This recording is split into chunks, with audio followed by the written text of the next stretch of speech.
તો અમીરગઢ નજીક દારૂના જથ્થાનો નાશ કરવામાં આવ્યો છે। આપને જણાવી દઈએ કે જ્યારે અમીરગઢ નજીક દારૂના જથ્થાનો નાશ કરાયો છે। સૌથી મોટા સમાચાર આપને જણાવી દઈએ, બ્રેકિંગ ન્યૂઝ।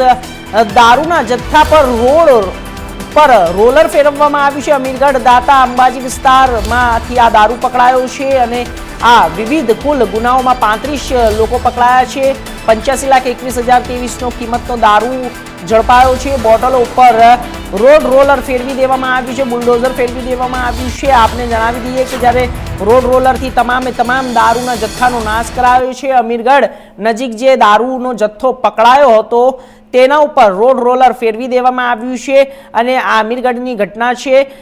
સૌથી મોટી સફળતા પોલીસને હાથ મળી છે। અમીરગઢ પોલીસ સ્ટેશનમાં જ્યારે આ સફળતા હાથ મળી છે અને કુલ 35 ગુનાઓમાં પકડાયો હતો આ દારૂ અને સાથે જ દારૂના જથ્થા પર રોડ રોલર ફેરવી દેવાયું છે।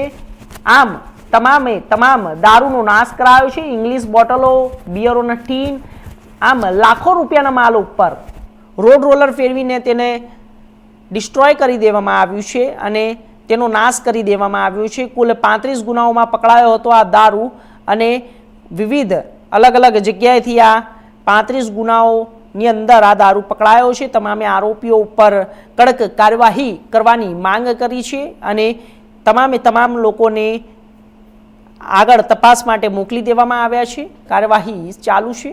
અમીરગઢ દાતા અંબાજી વિસ્તારમાંથી આ દારૂ પકડાયો છે। રોડ રોલર ફેરવીને દારૂને સંપૂર્ણપણે નાશ કરી દેવામાં આવ્યો છે। સૌથી મોટી સફળતા અમીરગઢ પોલીસ। તો આ વિષય ઉપર ભવર મીણા અમારી સાથે અમારા સંવાદદાતા જોડાઈ ગયા છે। ભવર, શું છે આખી ઘટના? આ દારૂ પકડાયો છે અને આમાં હાલ અત્યારે કેટલા આરોપીઓને સજા થઈ છે?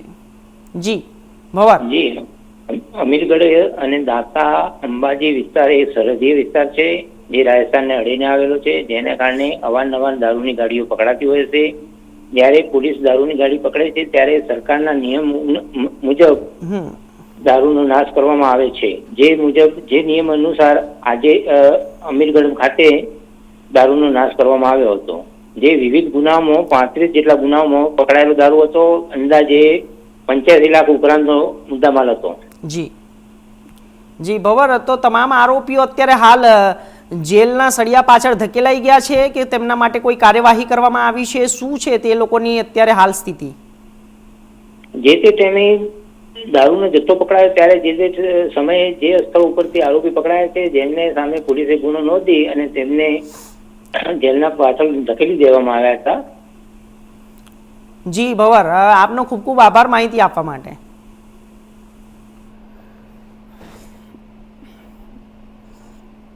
તો આગળ વાત કરીશું